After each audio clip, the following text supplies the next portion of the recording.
So I went out and toured Malibu because I realized we're right about the 6-month anniversary of destruction, and nothing is going on over there.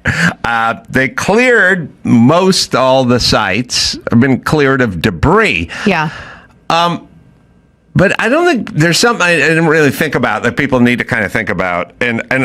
And I think we married some of the visual stuff to my prediction from my hotel room the morning after. But in Malibu, when you're along PCH, when you're along the ocean. I was there this weekend too. They were. Yep. Clearing the debris, so to speak, is one part of the job, and it's fairly easy and simple. The tough part that they haven't even touched is the foundation. I know. All of those pylons going down into the earth, and the caissons and the grade beams and the footings. I mean, some of that stuff looks like a bunker. And it's all that's left. It's all that's left, driving. But clearing out the burnt out stucco and 2x4s and redwood fencing is pretty lightweight. Getting that stuff out of the ground, which is still there, is a completely different situation. Yep. I mean, that's like bunker buster type material to get some of that stuff cleaned up. Get some U.S. bombers to come in. Trump says he's calling a strike on Karen Bass. And so I said to my guys, I said, look, I went there and filmed before they cleared the place out. And I said, let's go back and see where they're at in 6 months, which is now. And we filmed again. And I said, marry that footage to me in my hotel room the following morning after I was displaced from Malibu. And my predictions, it's about 4 minutes, but it went a little bit viral. The following morning after the fire, I left at, 8 or 9 at night the night before, checked into a hotel in Burbank. The power was out. It's interesting. Kids, if you're listening, I get displaced sort of in the middle of the night and pack up whatever socks and underpants I can put under my arm and go to a bad hotel in Burbank and check in. Because what people that don't live here don't realize is Malibu is like this long stretch along the coast, and there's very few like canyon roads that go through. And other friends that were displaced from Palisades, Altatina, and Malibu, there were no hotels in a certain vicinity.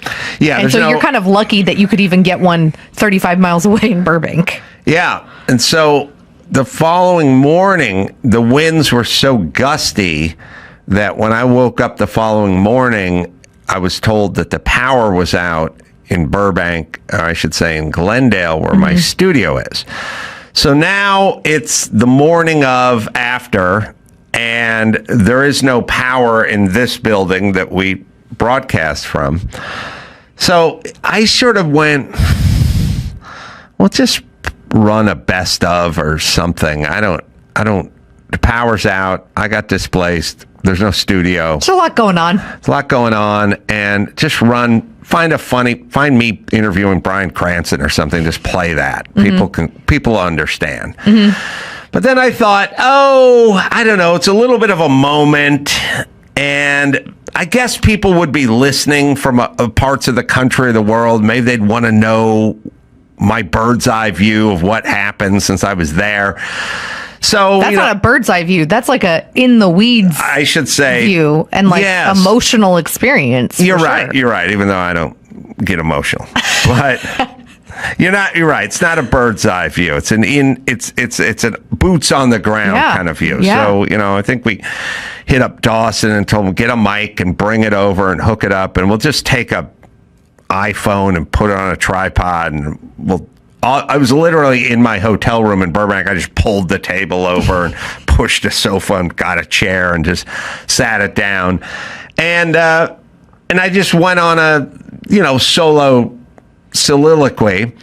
Probably lasted 45 or 50 minutes. And it ended up going viral just because it was authentic and you could tell I was not in a studio and I was speaking the truth. But anyway, my predictions 6 months ago, which was literally about 10 hours after the fire. Here's my California Malibu Palisades recovery permit prediction, and we'll marry it to the drone footage of what's not going on over there. You will not see any new construction, is what I'm saying. The comedy is the guys who lost their $20 million homes on the ocean side of PCH will be knee-deep in the permit process. They will be trying to pull permits when the guys in the Winnebagos will have been back for months. Homeless. Months before those guys ever get a permit. As a matter of fact, good fucking luck. Because here's the deal. Alan Hamill and Suzanne Summers moved because they could not get a permit to rebuild their home of 40 years on the ocean on PCH, right? So here's what's going to happen. Let me just give you guys a little primer of what's going to happen. You know how Bill Maher seems real conservative now when he's like arguing with Jane Fonda about regulations, too many regulations, like strangling everything? Because remember, when Bill Maher tried to put solar in his house in Beverly Hills, that's when he turned against the government, because he saw what the government and the overreach of government and overregulation does. He got strangled. It took him 3 years to build a solar shack. He had a whole countdown on his show, you know, day 1,000 since I've got my permit for my solar. He turned. Okay. The people who live in Malibu, who live in Santa Monica, who live in the Palisades, those are some of the most progressive blue voters in the world, or in the United States. They are a bastion of blue. So what those guys did is, all the people in the Palisades, I checked it out. It's about 80% blue, 80% progressive, 80% Democrat. Now, these pussies are all sitting around crying about Karen Bass, water pressure, how come the forest wasn't cleared of all the brush, what's happening with the infrastructure. You guys all voted for Karen Bass, the mayor of Los Angeles. You all voted for Gavin Newsom. And now you fucking get what you get.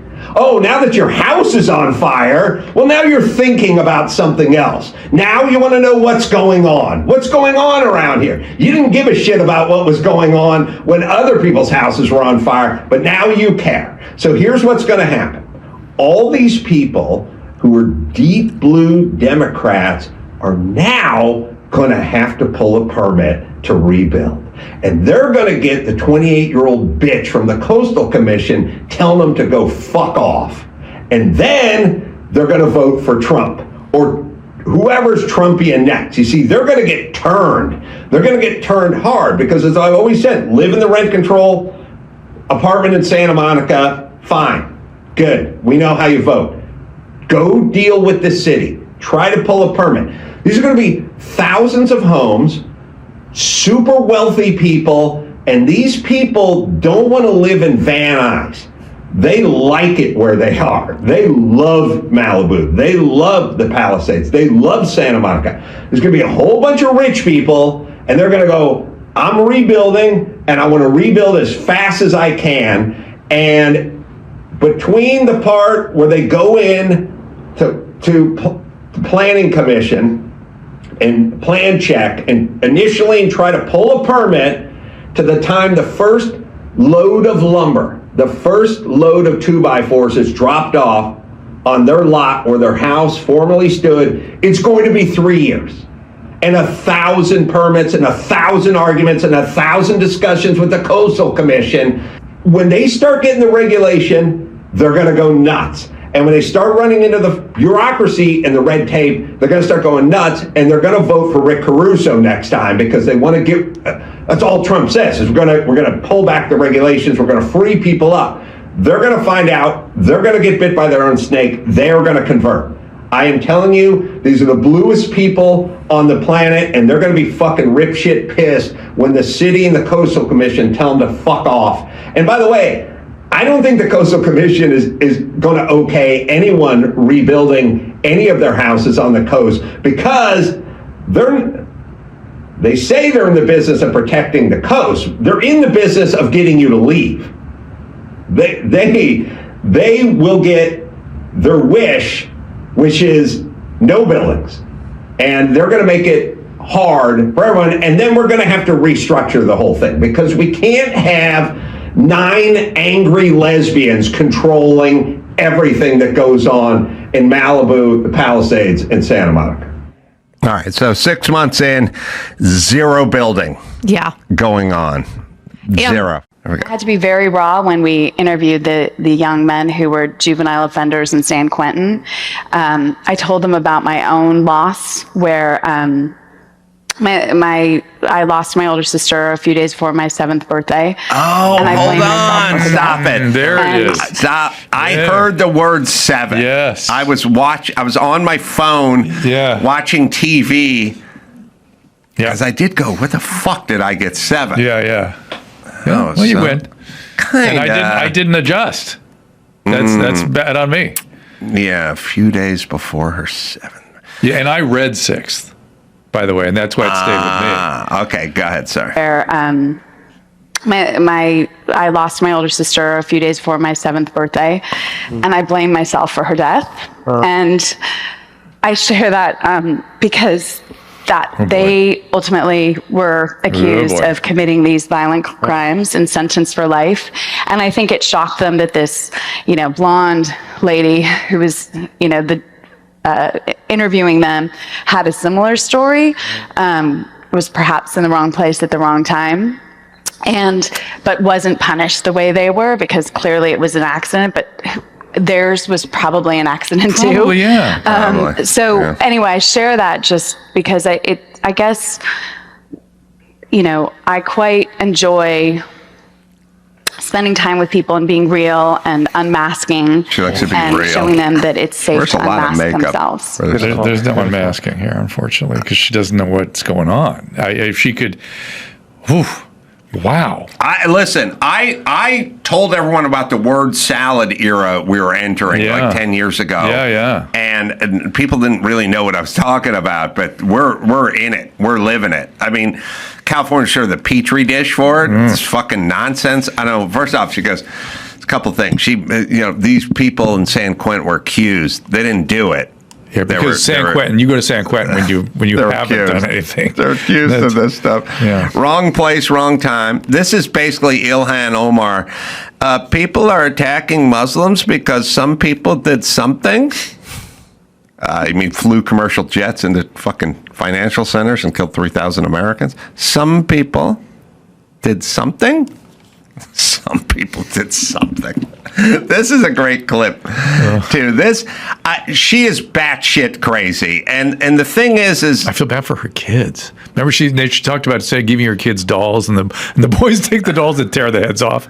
Yeah, it's because he's a 3-year-old did that because he's toxic masculinity at 3. This is another great one, Drew. Yeah. I'm losing my speech here, which is to be this blonde who navigates through Hollywood and gets by on your looks and then marries a prominent politician because of your looks and then lives in a state of affluence, to then start speaking about women's oppression all the time in California from your stately manner is so gross. It's also a lot of this stuff, like when she goes on her toxic masculinity thing and, these kids online learning how to hate racism from Jordan Peterson. Like, a lot of it is kind of gross, but it's also like, you're not allowed just to call professors from Canada racist. Right. You know what I mean? And hate mongers and stuff like that. Just because you haven't heard anything they've ever said, it's a little gross. Like, Well, you're encouraging violence against them too. It's just not gross. It's horrible. Yes. But this is kind of interesting because I'm going to bet one day. I don't know these people, but I'm going to bet one day we find out that Governor Newsom maybe did some things that were not healthy for the marriage, let's say, and she blamed it on the patriarchy because it gives him room to act out, right? You're the victim. He's the victim of the patriarchy too. Yeah. He's encouraged to do these things. Wait a minute. What? Chuck's white. He's a Jew and he's male. He claims to be heterosexual. So are you part of the patriarchy? Oh, hell yeah, he is. I suppose I am. Yeah. All right. Well, lighten up on the ladies a little bit. Let them come up for air, would you please? All right. Well, Jew and patriarch is a double whammy. Oh, yeah. Oh, yeah. He's not good. The thing that's comical is I was talking to my daughter. It's always, all this is comical for me because my daughter and ex-wife, and which is current wife, lived a life that was 10 times better than my life, which is, my talking to my 10 times. 28 times. Like off the charts. I would say, I said to my daughter, what'd you do the other day? She goes, I went to the country club with mom. I'm like, I don't belong to a country club. See, but they go to a country club. Right, of course. That I pay for. Yeah. All right. Here's her clip. This is funny. Trust me, I'm not a fan of Pam Bondi nor Kristi Noem. But I need to call out that it's no surprise to me that the first two prominent people pushed out of this administration were women. Let me explain. The conservative women that Trump handpicks, who align themselves with an agenda that controls women, restricting our rights. Here's what I'm gonna. Here's my comment to her. Here's my challenge. Yeah. The women who are on the streets of Los Angeles, who are working as prostitutes and or sex workers, they're part of the sex working community. I like they put community. Yeah. The women are working as sex workers and or the women who are pushing those shopping carts around and selling the ghetto dogs wrapped in bacon, the fat Latina chicks out all day. Hitting the grill. Hitting the grill. Yeah. She spends more on her hair in a year than their income. Oh, in a year, for sure.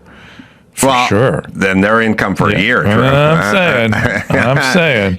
This bitch spends more on her fucking hair than the average sex worker or ghetto hot dog. She has to look a certain way because of the patriarchy. Oh, do you understand? Patriarchy. Everything's the patriarchy. Everything's the patriarchy. Yeah. All right, rich bitch who spends more on her hair than the average Latina chick does in Los Angeles earns in a year.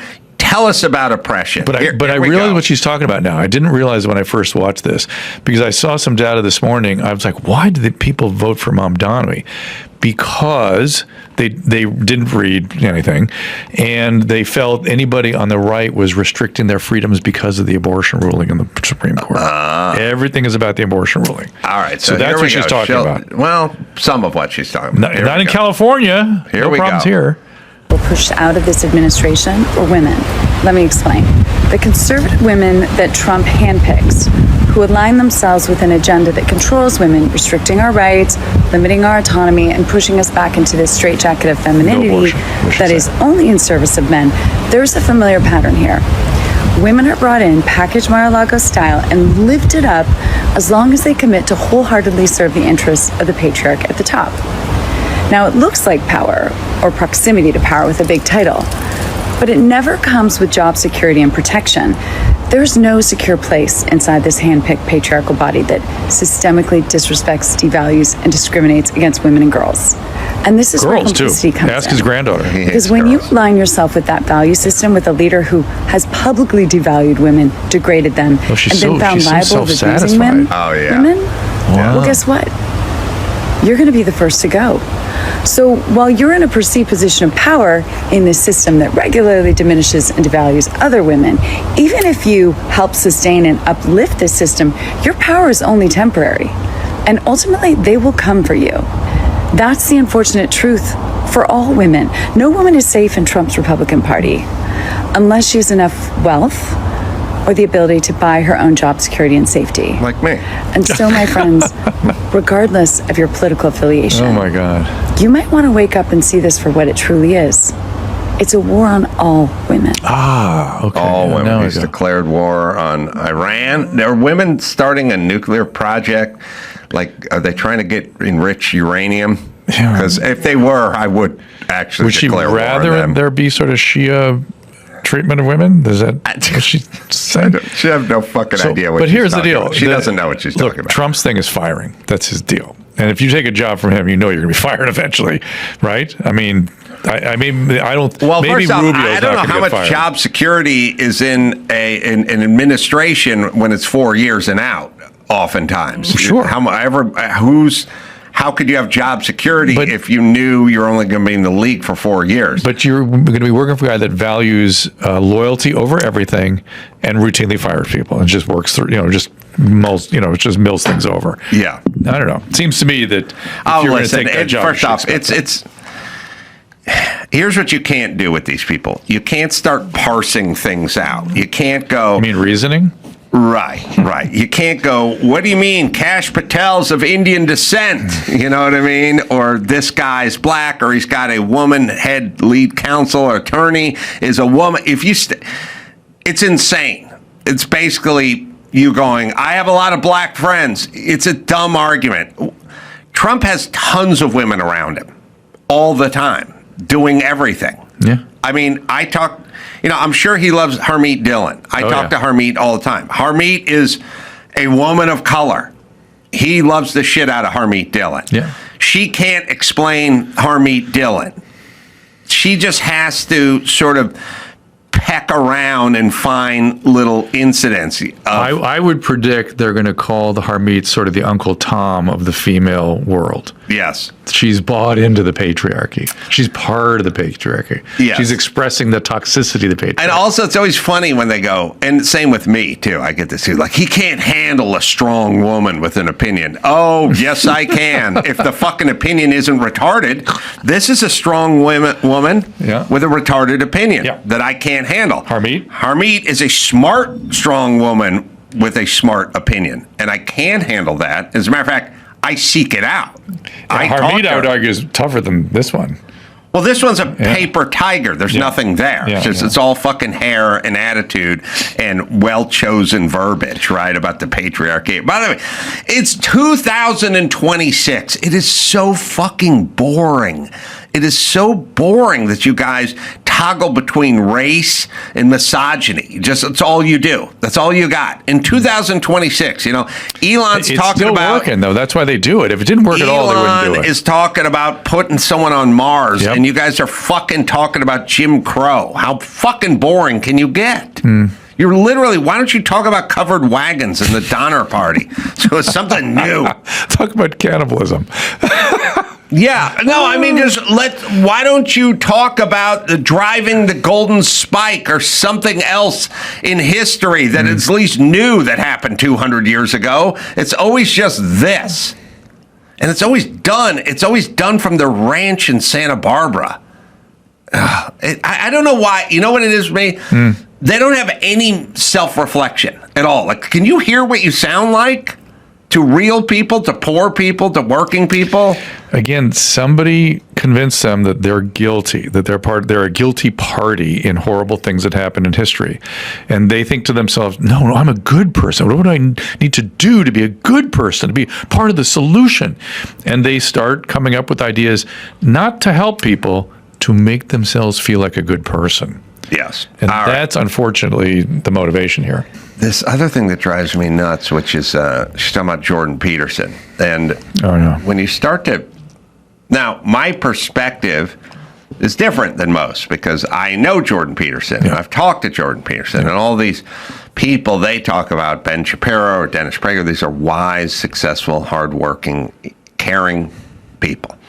And they do this thing where it's like the kids can get polluted online by hearing what Jordan Peterson has to say.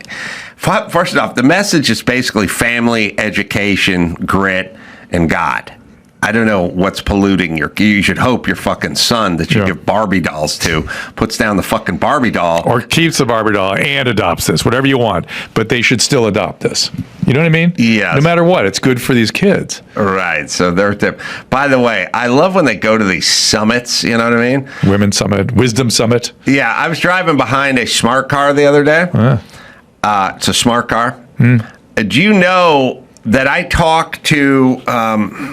I think it was Kelly Blue Book or something, or one of the guys who did one of the oh God, I'll think of the entity. Anyway, they do long-term tests for cars. They buy a car.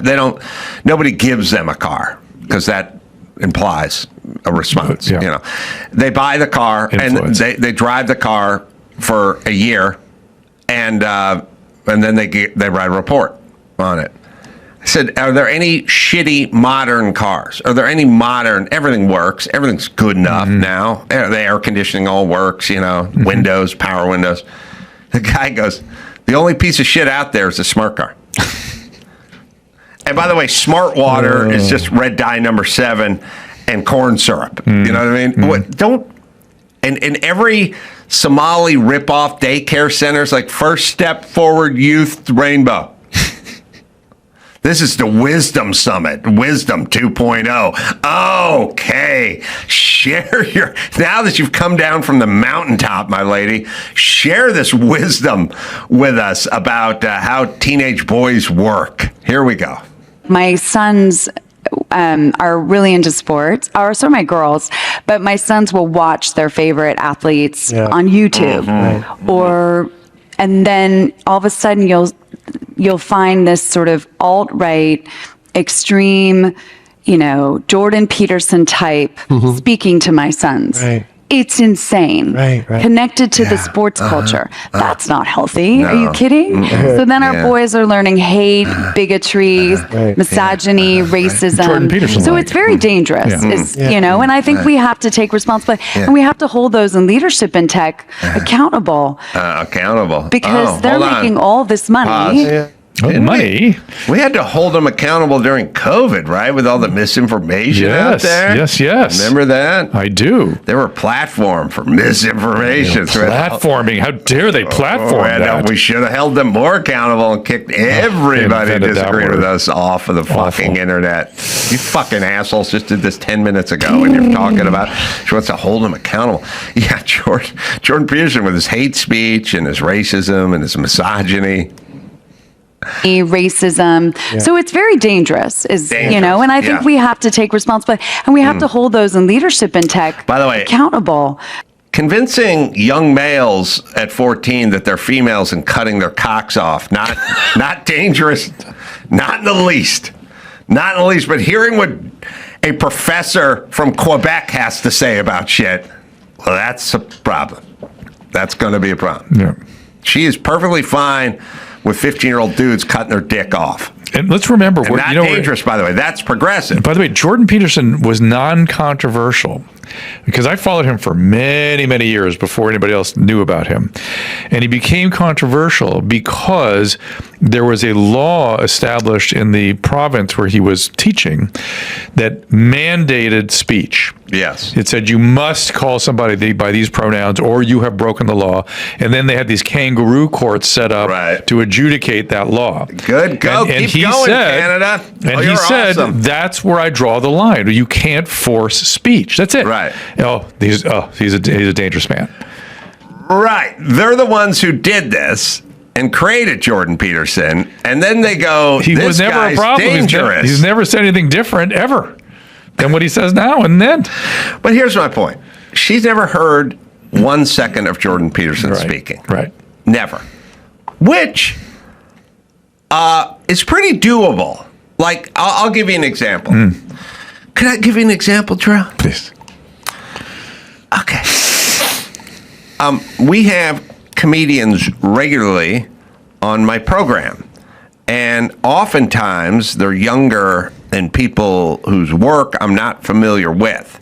So I will almost on a daily basis, but at least 3 times a week, I will say, so I did this morning, play me a clip of this person. I want to see their set. I want to watch a couple minutes. I want to catch their vibe, because comedians will have angles and they're different styles. Sure. Sometimes it's political, sometimes it's not. So I just go on the internet, pop up something. We'll do it 5 minutes before the show. And I'll go, play me 3 minutes of their set so I can get an idea of who they are. Yeah. Now, you don't have to watch an hour special. You can watch a 3-minute couple of jokes, get a vibe for who they are on stage. Yeah. And now I know who they are, and I can interview them. You can watch Jordan Peterson, bitch. Go ahead. Use your phone. Put in Jordan Peterson, most popular speech or something, and just familiarize yourself a little with the guy before you call him a racist and homophobic. You know what I'm saying? And dangerous. Why don't you just take a look at what he's doing? Or any of these people. Yeah. Do you know? That's the part that is intellectually dishonest, because all these people do is talk about studying and learning, and I want to learn. You want to learn? Go to the fucking internet and figure out what Dennis Prager's talking about. They never do. They have no fucking idea, which is weird. And then because they just. But by the way, listen. I totally agree with disagree with Mark Ruffalo. Mm-hmm. I would never go on a show and go, this guy's dangerous. No. He's bigoted. He's homophobic. No. I don't know who he is. Yeah. He's an actor who I disagree with politically. Mm-hmm. But that's all I got. I'm not, he says stupid things that'll never work, but I'm not going to call him a racist or misogynist. Well, you got to remember, a lot of people have decided that they have a morally superior position. Remember, they're trying to combat against being a bad person. So they have to take a morally superior position. Therefore, anybody that's in a different position is bad and needs to be destroyed because they're evil. You get there very quickly. It is so fucking boring. God, is it boring. All right, Adam Yenzer has the news. Yeah, we got some infighting among the Democrats over the homelessness in California. Barack Obama, he was on a podcast this week. He took a thinly veiled jab at California Governor Gavin Newsom over the homeless atrocity in Los Angeles. During a conversation with Brian Tyler Cohen, Obama explained, we should recognize that the average person doesn't want to have to navigate around a tent city in the middle of downtown. We have his comments here. The same would be true, let's say, here in Los Angeles around the homeless issue. I think morally, ethically speaking, it is an atrocity that in a country this wealthy, we have people just on the streets. And we should have we should insist on policies that recognize their full humanity, people who are houseless, and be able to provide them the help and resources that they need. But we should also recognize that the average person, doesn't want to have to navigate around a tent city in the middle of downtown, and that we're not going to be able to build a working majority and support for the resources that we need to help folks like that, whether it's drug treatment or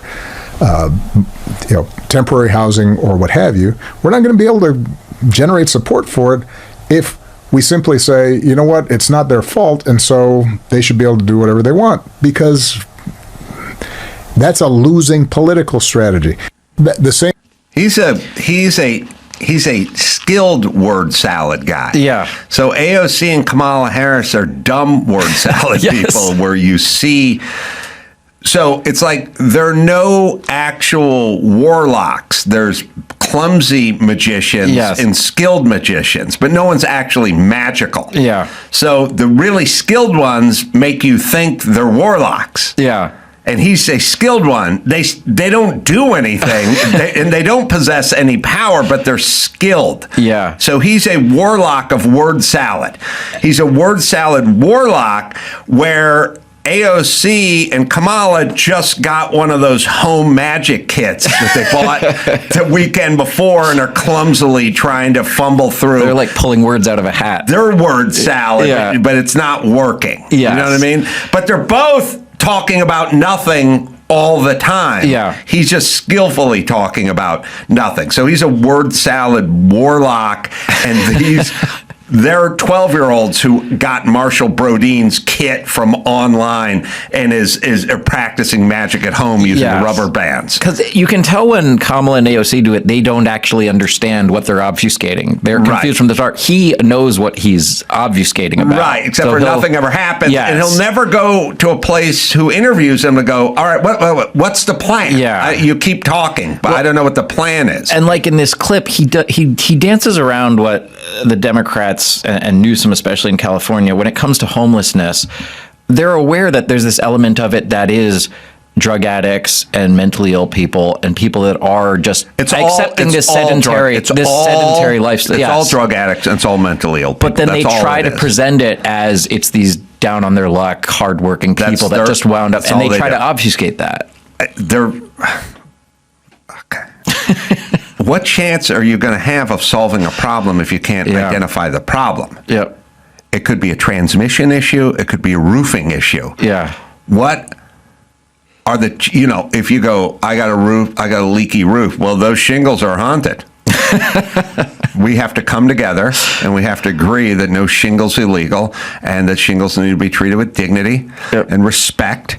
And I, for one, am going to start a blue ribbon shingle panel where we discuss shingles having a seat at the table. Oh, get up there with the fucking Henry's patch and fix this shit. Yeah. Or shut up. Because all you guys do is talk and no patching ever happens. So there's a couple things. He calls them unhoused or houseless. Houseless. They keep changing that term. I got a great idea. Yeah. You got 5 houses, bitch. Give them one.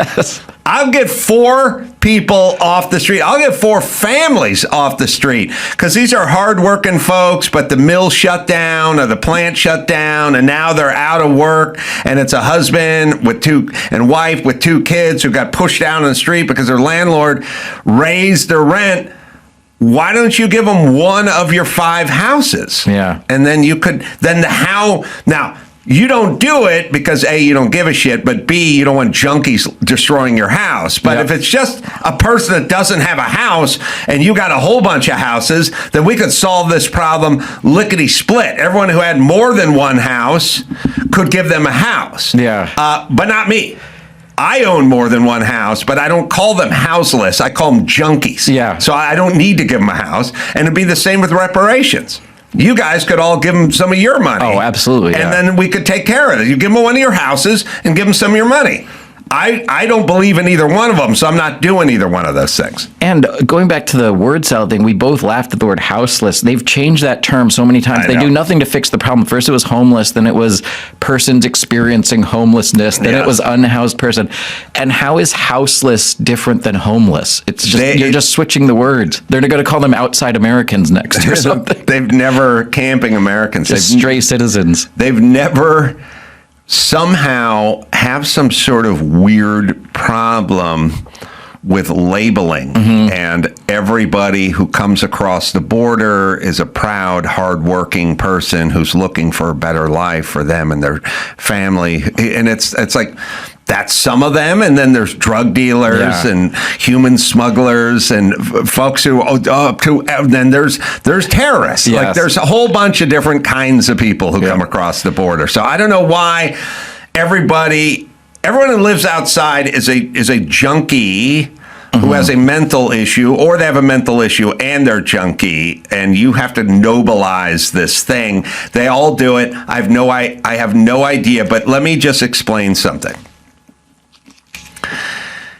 When you see somebody, yeah, that's right. The California school board woman was mad about the term homeless. She does not like that. She likes unhoused. I forgot. Super important. Super important distinction. And I got to play her just because it's all time. And by the way, in my pantheon of chick think, this is what I'm talking about when I'm talking about chick think. I'm personally offended by what was presented. Thank you, chick thinker. On so many different levels. So many. Oh, man. One thing I would like to see updated is the word homeless to unhoused. All right, problem solved. There we go. All right, you can pause it. Okay, 100% chick think. Yeah. Does nothing. All talk, satiates. By the way, when they talk, they satiate, and then they do nothing. Yep. Okay, let me explain something. When you see somebody and they come pulling up, or you're just walking your dog and you see a guy at a stop sign in his car, and the car is filled, the dashboard is filled with newspapers and fast food wrappings, and the car looks like it hasn't been washed in 6 years, and the bumper's dragging. You look at it and you go, that guy's fucked up. That guy's a loser. And then someone would go, how do you know? Maybe he lives in a beautiful architectural wonder with, German engineered cabinets and full extension Accuride ball bearing drawers. And you go, I'll bet that guy's fucking apartment is a shit show. Yep. And there's nobody who thinks that guy's apartment isn't a shit show. We all know that guy's apartment shit. Now, how do we know? I don't know where he's employed. I don't know what his sign is. I don't know what his education is. All I do is glance at his car for 3 Mississippi while he's parked at that stop sign and then drives off and go, that fucking guy's fucked up. You know who he is. Okay. Yep, yeah. When you go to a town and there's homeless people flopped out everywhere, your town is fucked up. Yeah. You're not running your town right. And you can go, well, we have all these other... We have all these other things for seniors and after school program. You can tell me all you want, and we're going to do a whole thing where we're going to get kids meals. I go, your town's a mess. Mm-hmm. You're not running your town right. And you can say whatever. We're the first to implement this green new bill or to put a carbon capture. Tell me anything you want. There's people dying and expiring the street. Your town is not run right. Conversely, if I go to a town where there's no homeless, I go, oh, their town is run right. Yeah. So you can't tell me you're doing a good job in your town and have homeless folks sprawled out everywhere in the street. Yeah, and so that's what Newsom's trying to claim now. I wouldn't step foot in this town. This town is the microwave that you left the burrito explode in. That's right. At his State of the State address at the Capitol last month, Newsom celebrated a statewide drop in homelessness.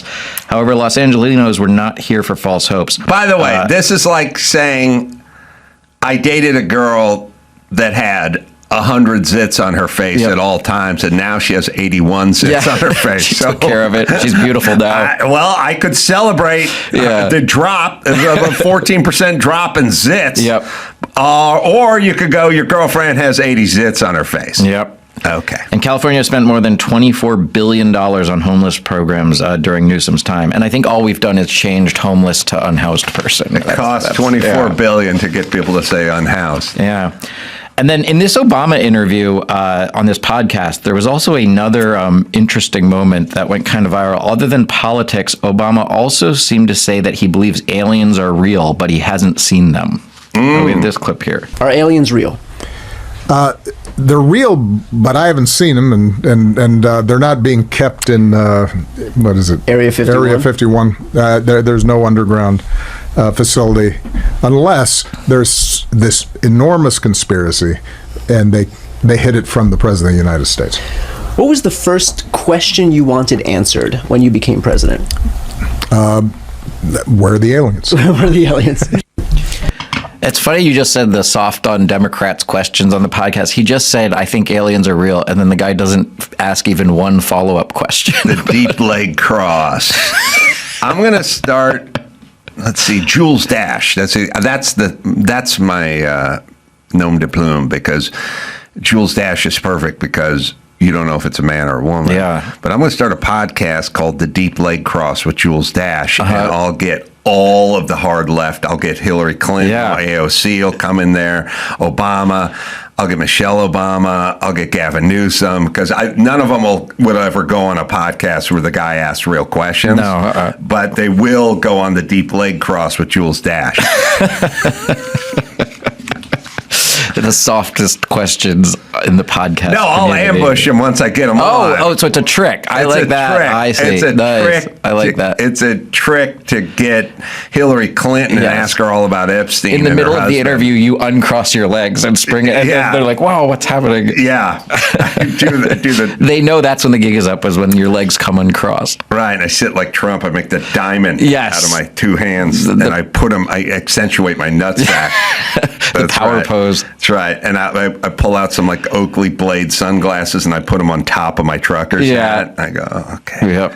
Yeah. What do you make of the aliens? Are you a believer in aliens, or do you have any thoughts on him kind of saying they're real, but he hasn't seen them? I'll tell you how I'm wired. I am wired this way.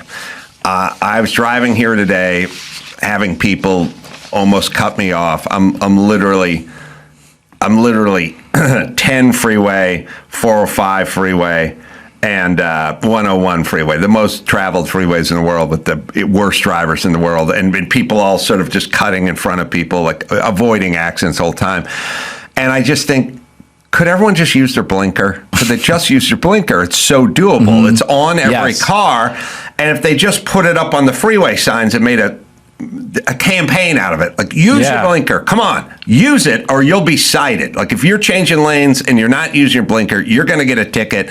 And we do it the same way we do with water conservation. We're in a drought zone. Don't hose your driveway down. Like, could people use their blinker, and what a utopia, and then we could avoid so many accidents and deaths and injury, but they'll never do it and no one will ever tell them to do it. And it's not it's always slow for the cone zone or click it or ticket, but no one will just do it. You know, just use your blinker. Like I would show up to a city council and go, listen, you guys can talk about homeless, unhoused, unhoused neighbors. How about the blinker? How about the fucking blinker? There's people in actions. We could just do it.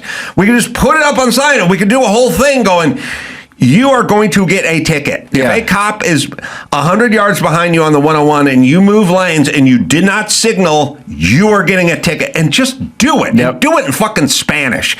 And just do it. And we'll never do it. And I drive listening to Fleetwood Mac and upset that we could do it, but we don't. But when it comes to aliens, I'm powerless. I have no...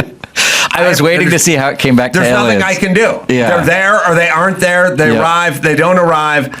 I don't involve myself because I have no dominion. As long as they use their blinker as their landing. That's right. That's right. That one pisses me off so much too, because I feel like the blinker is the thing, not using it. You're going like out of your way to be lazy when you're not using it. It's such an easy thing to do. And like for me, it's like muscle memory. It's like I just do it. I don't even think about it. I agree, but people are totally out of it and need to be scared into it. And there's a good news. We have this system of freeway signs and you're driving underneath it, but it's just laziness. You can just say it. It's like other breaking laws. You say like, lazy, but it is lazy, but it's more out of it. Like I don't think people are sort of half brain dead and don't even really know what they're doing anymore. They're just sort of going through life in a sort of semi-zombie like state. And I'm just saying they need to be reminded constantly. Like if you just put that's on every one of those freeway signs, use your blinker, 80% of more people would use their blinker because they just that does make sense that they're out of it. Because what I would think about it, like I was saying, is like other traffic violations, like if speeding, I get that there's a motivation to do that. I want to get there faster. Or cutting someone off. It's like, I wanted to get in there. It's rude, but not using the blinker is just... There's no motivation for it other than you're just spaced out or don't care. It's your microwave. It's not my home microwave. It's the work microwave. Why should I screw the top back on the salt? I don't care. I'm done with it. I mean, I'm changing lanes. What do you know? Why do you need to know? By the way, sorry, go ahead.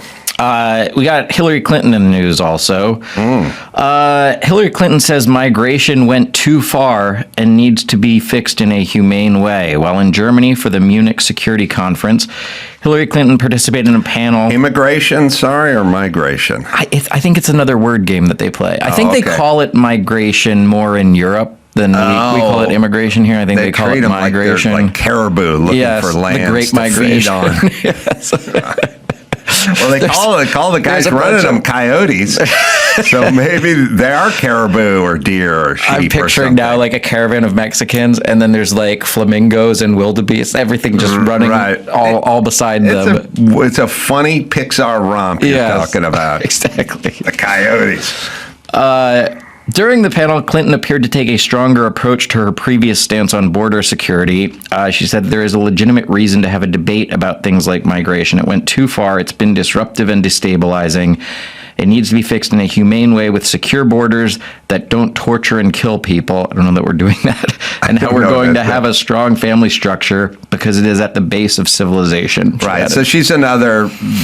chick think, say something, say whatever, nothing comes out the other end person. So what these people do, it's kind of interesting. It's kind of interesting because I realize the kind of builder construction part of me, along with the way people used to be if they worked on farms or did mining or logging or something like that, they do a thing where it's pretty much like when you build, you go, you come into the bathroom and you go, geez, the floor's like kind of flexy. And then they go, all right, what's the problem? And you go, well, let me check it out. And then you go, looks like the toilet's been leaking like slowly, like over years, And then you go, well, what are we going to do? Well, the wax ring is all decomposed. They used to call them Johnny rings. Don't know why. But anyway,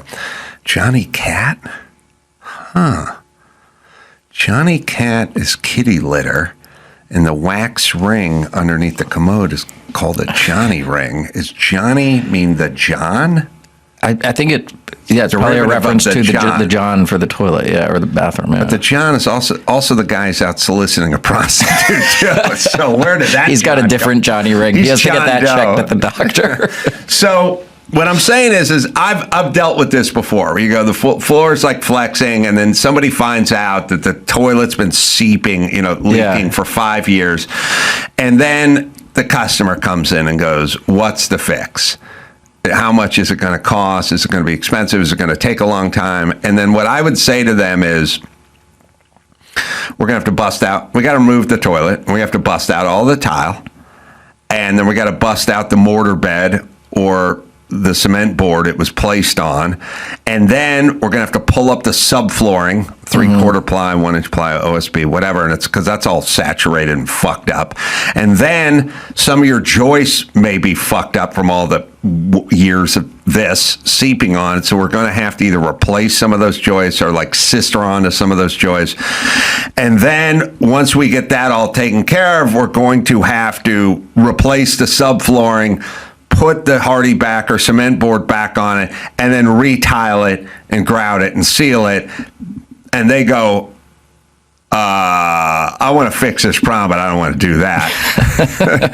And I go, that's it. That's how you fix the problem. That's all we got. Yeah. And they go, well, listen, I agree that people need sturdy bathroom floors and that no toilet should leak and that no Johnny wax ring should be compromised, but I don't want to do this. And I'm like, and it's going to cost $12,000. Yeah. And they go, well, can we listen? Here's what I know. I want this floor fixed. I don't want to do this, and that's all I know. Yeah. And it's like, hey, bitch, this is it. This is the fix. Yes. You don't want the fix. Yes. Yep. You want a secure border that treats people humanely, and every Democrat is like, yeah, the 15 million illegals in here, they should have to be processed legally, but we have to do it in a humane and safe way. All right, my work is done. Yeah. The same thing done with the subfloor. No, your work is not done. We got to bust tile out. You're like, I don't want to bust the tile out. That's the only way to fix this problem. We have to go into the neighborhoods, have to go get these people. Oh, you're against that. Okay. Yeah. What's your plan? What's your plan for fixing this floor in this bathroom that doesn't involve taking all the tile out and demoing it and doing everything I just said? What is your plan? And the answer, what they would give you is they'd go, I'm not an architect, I'm not an engineer, and I'm not a carpenter. Yeah. But there's got to be a better way. And my answer is, there's no fucking other way. Yeah. That's that. Well, and the word salad she's playing with here is similar to what Obama's doing with homelessness, is that the Democrats, they know they're underwater on these issues. And none of these are like extreme positions, like ending, solving the homelessness problem, securing the border. They're popular issues. And it seems like they want to pay lip service to oh, no, we want to do something about that. But like you're saying, they don't actually want to take the steps that it takes to fix any of those things. Well, it's funny. It's like, voter ID stuff is the greatest. But listen, I'm gonna take it a step further with voter ID. Mm-hmm. People do this thing all the time where they go, you can't get on an airplane and you can't check in to your whatever. I was talking to somebody yesterday. It's like, they go, I need to find my passport. I go, what do you need your passport? I go, I tried to check into a hotel last week and use my license, but my license was expired. By the way, can we cut those people a little bit of slack? Yeah. It's a picture of you. It's a picture of you with a date on it that's a week ago. Yeah. No longer. You're not this same guy from a month ago. You're not this person. Yeah. You're not this eye color, brown, height 6 foot, weight 200. This is not you. Yeah. You were him from December 2022 to December 2025, but now I'm not sure anymore. I work at the fucking Radisson in Irvine. Irvine. I'm just trying to figure out if you are you. Yeah. And because this thing's 3 days expired, you are not you. Now it's a Friday. On Tuesday, this was you. Yeah. Tuesday, I would look at a picture of you. I would look at a picture of you, and I'd hold it up, and I'd go, well, that seems like you. But now it's Friday. Yep. And I would argue it's still me. And by the way, I'm not renting a semi-trailer with an 18-wheeler from you. I'm going up in a room. In a Radisson. You just need to know it's me. Yeah. We're not using, I may use it to cut up a little Coke later, but that's none of your business. But I'm not using this driver's license. I get it. Maybe if you're renting a car, maybe if you're renting a piece of farming equipment or something, I'm just going up to the second floor to take a nap. This is, you're trying to figure out if this is me, whether it's the airport or whether it's the Radisson. Yeah, it's expired. By the way, I could never do any of these jobs because they'd hold the thing up and I'd go, it's expired. And they'd go, yeah. And I'd go, yeah, no big deal. What do I care? I'm going to get fired. Yeah. Who's going to know about this? But it's, so I'm going to take it a step further. Everyone goes, well, you need it, you need to buy cigarettes. You need it to buy this, buy alcohol, first off, you need it. You need it for everything all the time, 100%. I can't even tell you the amount of times I show my ID when I travel. By the way, over stuff you never even thought about. Yeah. Like you're going to go do Fox. You're going to go walk into the Fox building. It's like a whole thing with the ID. Or you're going to go Sirius XM. It's like a whole. It's 100% ID 100% of the time. And there are no immigrants or black people at these places, right? Because they don't have ID. They can't get in there. So here, I'll take it a step further. If you don't possess an ID in these modern times, you are not participating in our society. You are not paying taxes. You're not creating jobs. You're not paying insurance and medical and dental. You don't have employees. You don't feed into a 401k. You're not doing anything. Yeah. If you do not have a license, you are essentially, or an ID, you're essentially living underground. And thus, I don't want you to vote. I don't want you making policy on schools or on taxes or on infrastructure if you are not participating in any of it in any meaningful way and you pay no taxes, then fuck you. I don't want you to vote. You don't need to vote. We don't need your vote. Your vote is more free shit for you. That's all it is, because you're not paying into the system. So not only is it a thing where it's like you're not creating anything, you're actually voting for the free stuff. You're like, oh, how's this person with no ID going to vote on the millionaire tax? Yeah. Oh, fucking pay up, bitches. It's just the selfish motive. I That's want all more that's going to free drive shit. them. Yes, you're fucking poor. You're not contributing. You're not paying any taxes. I know how you're going to vote on everything. It's going to be more free shit for you. Yeah. So no. And we do this thing where I go, prisoners aren't allowed to vote. And I go, because they're not part of our society. They're detrimental to our society. And I don't know what the legalese, but we all basically agree that if you are a purse snatcher and robbing homes and punching grandmas and you're incarcerated, we don't need your vote. And the answer is, why not? They're still American citizens. They're human beings. Why shouldn't they vote? Because they're not helping our society, and I don't want their vote. Okay, I'm doing the same thing with people who don't get an ID. You're not part of our society. Fuck you. You don't get to vote. Yeah. And by the way, it's not going to hurt society if you, who are selling oranges by the side of a freeway for cash and pocketing all the money, is not voting. Yeah. And they, what always blows my mind is the arguments the Democrats still try to come up with to block voter ID. Like their latest one I've heard is where they try to say that women who change their last name once they get married, they're not like that's never been resolved, or that's going to keep millions of women from voting. They just invent these scenarios. Well, they do a fun math. They go, there is 175 million women in this country, and there's 100 million of voting age, and 70% of them have gotten married. So that's 70 million people. That's 70 million or nobody. They like the hyperbole that you don't like. They like to use hyperbole to just make these grand exaggerations. Yeah, and they know it. No, what they did is they worked the Jim Crow 2.0, or as Biden used to like to say, Jim Eagle. Does anyone ever fucking wince and just go, shut the fuck up? Who wrote that? Just insane. I needed to be in the room for the Mel Brooks History of the World Part 1 and Jim Eagle, because I would have been whatever writer pitched that. Yeah, would bad. Be, yeah. No, different. Next. What's next? What else you got? So they tried to pitch the whole black thing for a long time, which is super insulting to black people. But they rode that for a long time. Yeah. But then the whole Atlanta thing and that the Georgia thing didn't work out. They moved the All-Star game. Oh, okay, good. How? Oh, yeah, I forgot about that one. Homeless, houseless, move the All-Star game. It fixes every problem, doesn't it? So they did all that. It didn't really work.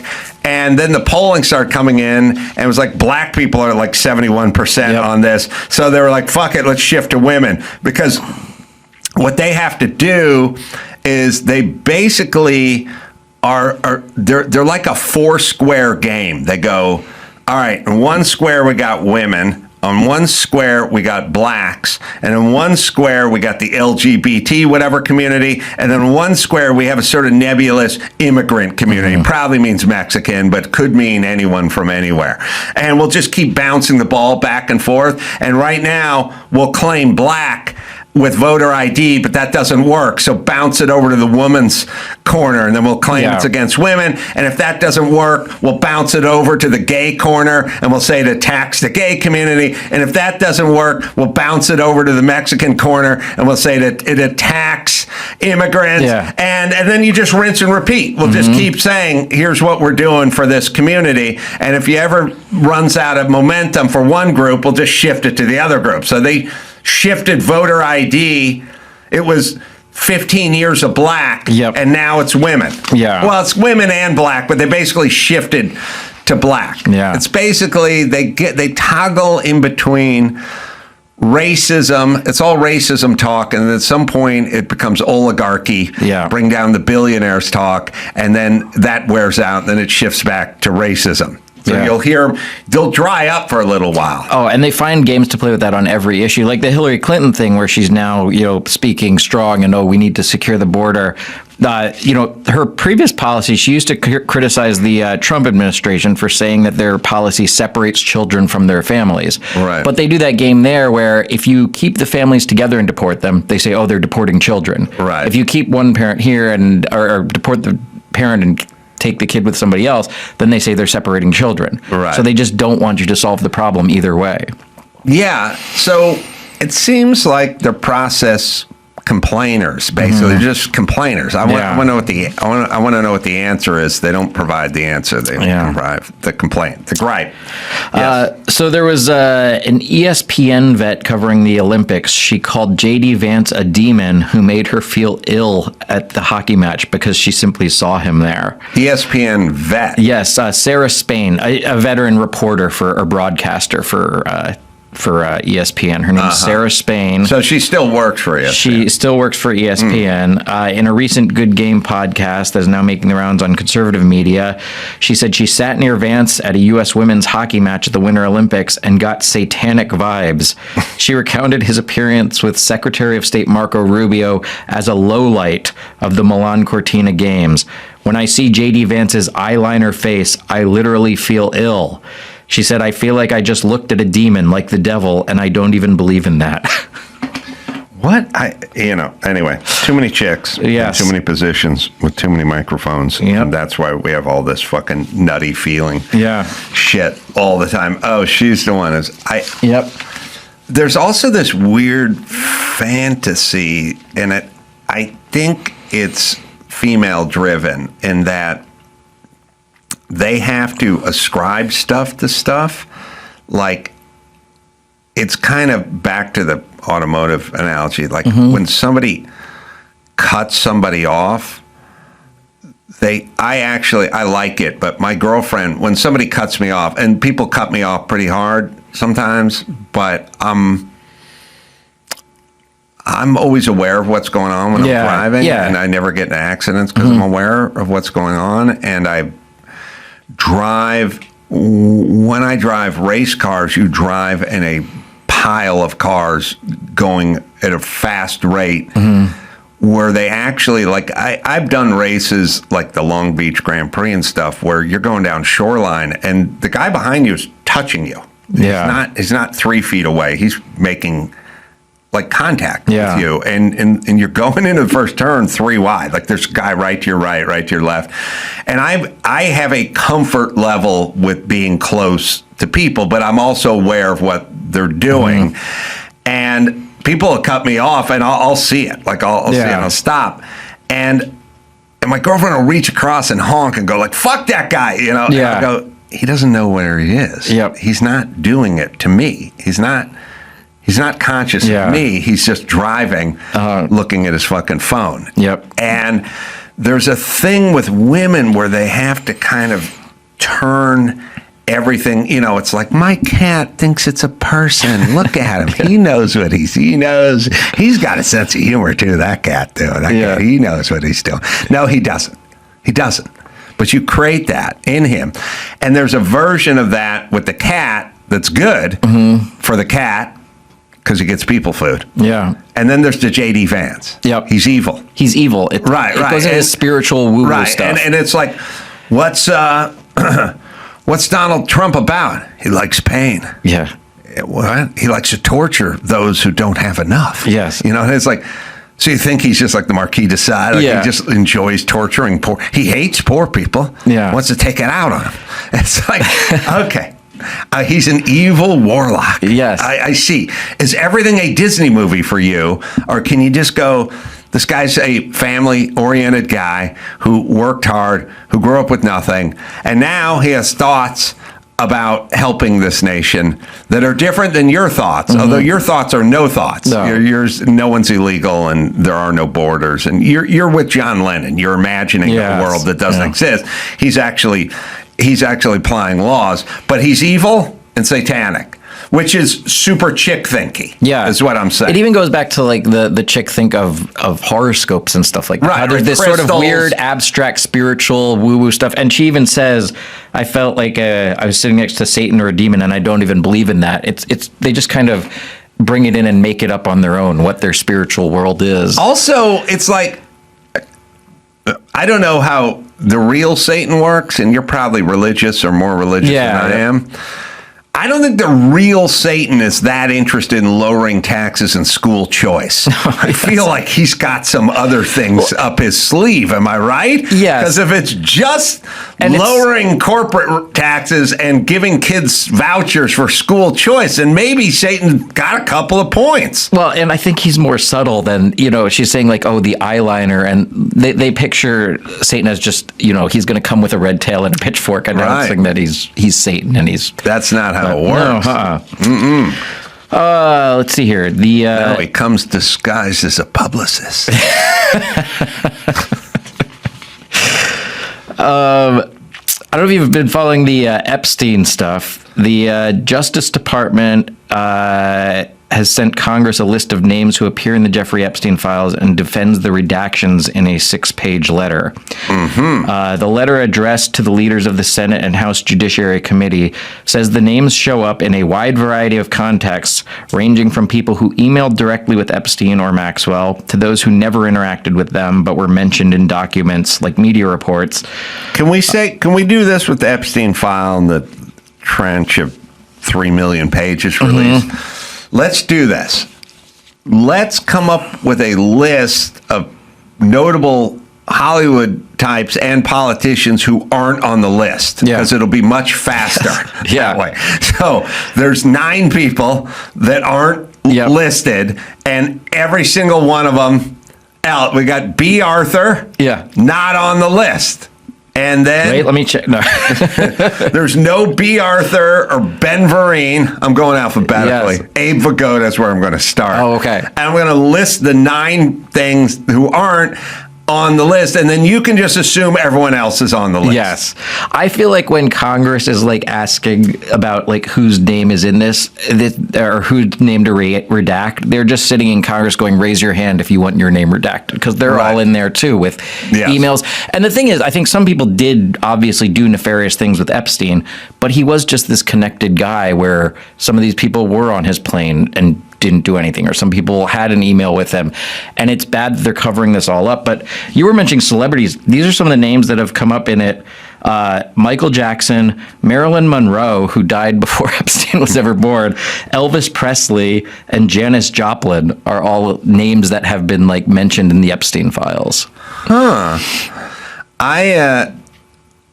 again, like being named, and also I've said a million times, the allure of flying private is so, it's the siren song. Yeah. Because us bums are schlepping through the airport, having to throw our waters away before we go through the thing and take our shoes off and getting the stink eye from everyone at TSA and putting our bags through some sort of template, trying to mash your bag.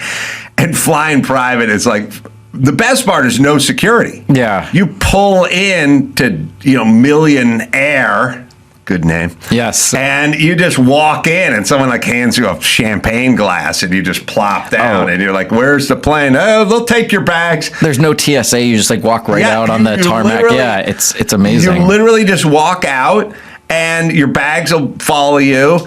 And when you're driving there, it's like, when are we leaving? We're leaving when you get here. Yeah. Is when we're leaving.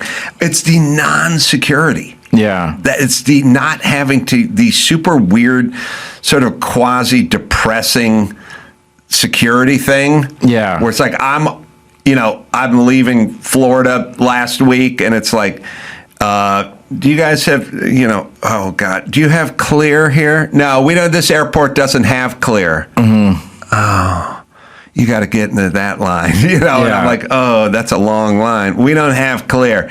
And it's like it's that versus just walking on. And with those TSA and the clear, they always invent one more exclusive thing that I don't have. It's like, if I get this, then it's like, oh, but what's that line? Yes. Oh, that's the super exclusive clear world access line. You need your hunting license, sir. Also, it's always something different. It's like I'm pulling my ID out. We don't need the ID. Okay, well, everyone needed the ID every single time. Yeah, it's literally anything but the same. Yes. Do I need my laptop? No. Leave your laptop in, but take off your shoes. No. Leave your shoes on, but take your belt off. No, it all says it's just whatever you do is wrong. Yes, and listen, there are plenty of these people who it's strip clubs. If you look at the clock on the wall at a strip club, it's like 25 minutes fast. Because they close at 2, but everyone who works there wants to get the fuck out of there. Yeah. So they set it forward and they go, last call. And they're like, but this before everyone had a phone. Yeah. I would see it and I'd go, is it 2 already? And they're like, no, it's 1:30. Yeah. They're moving you out of here. Yeah. And I felt that way at the airport. The bowl. They don't want to deal with the bowl. You get everything in your backpack. Yep. Everything. Glasses, keys, phone, earbuds. And I'm like, it's on the move. Yes. On them, and they're very demanding. They're not like, we know it's different each time. It's, no, this is how you do it here. Right. And I want the bowl. Yes. I don't get the bowl. And you'll see the bowls like stacked up in the distance. I go, is there some sort of coyote who could run me a bowl over here? And it's like, sir, in the back, put it all in the back. And then I end up in a panic taking all the glasses and the sunglasses and the earbuds and the keys. I mash them. I just throw them all in. And then at some point I get to the other side and I literally have to take everything out of my backpack. Because then there's that moment. Oh shit, the earbuds. Where'd I put the, are they in? Are they in a different pocket of the back? Too many pockets. Did it slide down beneath everything else that's in here? Yes. They hide that bowl. They steal that bowl. The worst is when you see the stack of bowls and there's like 3 left, and you see the person in front of you take it, and like, no, if it gets down to 0, I'm gonna have to wait until the TSA agent goes and brings the new stack of bowls. The bowl's in the wrong shape. It needs to be oblong. Once they got that iPhone 19, it's not fitting in the bowl right. It dominates the bowl. So, yes, flying private, you just walk right in. Yeah. And you think that's what enticed everyone to associate with Jeffrey Epstein? I am telling you, when somebody has a private plane, you immediately suck up to them. I'm not kidding. Mark Garagos, attorney, has a private plane. I love Mark Garagos. He flies us all the time. Yeah. It's the best. I've even flown his plane without him. Like, it's that good. And you never, ever offend anyone with a private jet because you are screwing yourself. You do not want to get off that list. Yeah. And thus, everybody flew his private jet because it's so much better. Yeah. And then also, if you're Bill Clinton, I mean, you get recognized or whatever. And also, it's like, well, Bill Clinton can get his own private jet. Yeah, it's $50,000 to get from LA to Chicago in a private jet. Yeah. Like, it is literally $50,000. Yeah. It ain't cheap. it ain't cheap. Even when you do, like, well, what if we got a jet to go to, Chicago and we got 11 people. We could split it up. Everyone's got to pay $5,700. It's like, you go, fuck that. Yeah. Right. If we have time for one quick video here, this comes out of Chicago. Chicago. There was a student. I just said Chicago. There was a student in school. There was an anti-ICE protest in the school, and one student decided to walk around with a sign that said "I love ICE," and he was then assaulted by an obese student. It's very funny. We support ICE and law enforcement. I support ICE. That's crazy, bro. I don't know what's crazy about this. Yeah, I'm going to punch you. You're gonna punch me? Yes. And you're gonna get in trouble for that. Okay. Whoa. Chill out, bro. I stand for my beliefs. I'm gonna peacefully stand here and support my beliefs. I support ICE and law enforcement. Peacefully fuck yourself. Whoa. That's against school code. No swearing in the school. That's so great. They're on their way there right now. We also have Cops have to They got show the whole up. cops, the police and the crossing I guards. support ICE and law enforcement. Am I allowed to stand here? Fat nerd. Okay. Yeah. I'm allowed to have this sign too, like everyone else? Okay. I just stand for my beliefs, like, this is okay. But man, I like the little clap punch first. Like he's like a cartoon character. Yes. And that punch was probably the most cardio he's had in a while. Was just throwing that one swing. Yeah. He definitely. He carb loaded on Pop-Tarts. Yeah, he did like a Popeye thing. Yes, where he punched his other hand first. Yes. Pop. But I do appreciate he went with a gut punch and an uppercut, like a Buster Douglas type of Razor Ruddock type uppercut. Most guys just go with a straight right. But he did the thing. He slapped his other hand. He announced his punch first too. He did. He really Punches are so much less effective when you announce. Yes, them, you know what I mean. Give them some time to prepare. They're always best. They're like revenge. Yeah, dish served cold. Yep. You shouldn't see it coming. Yes.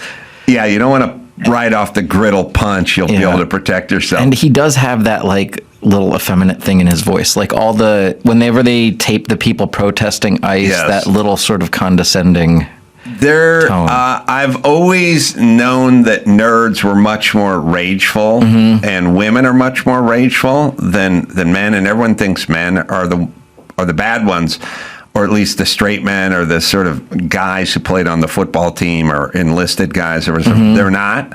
It's the nerd guys. Nerds are the angriest, and women are the angriest, and they didn't engage in rough and tumble play, so they don't know how to gauge themselves, so they don't really know anything. So they go into altercations with people. The ICE guy's 200 pounds, the Karen's 140, and she's like, what are you going to do about it? They don't know the consequences. And they knock them down because they've not practiced the consequences. As a guy who was beaten by my friends severely my entire life, and my friends were all animals, I know that if you spit in someone's face, what's going to happen? There's a repercussion. Milliseconds later, not this time, tomorrow. Yeah. You will get beaten upon right now. Yes. And so I would never do that. Or if I did, I would not be surprised when they countered with whatever they do. And that's why there's all these women doing all this, and then they're yelling what's going on when they're being tackled to the ground, or they're just standing in front of a 5,000-pound SUV thinking they could stop it with their feminine powers. They don't know about accountability. So nerds and women do not do rough and tumble play. They play video games where they get to be heroes slaying dragons from a beanbag chair. Yeah. All right. Texas, me, February 27th, 28th, 2 shows each night at Hyenas out there in Texas. You go to adamcarolla.com.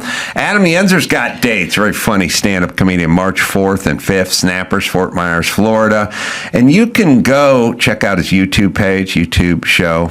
The Canceled News is where you'd find Adam as well. Good job, my friend. Awesome. Thanks for having me. And until next time, Adam Carolla, Adam Yenzer saying, mahalo.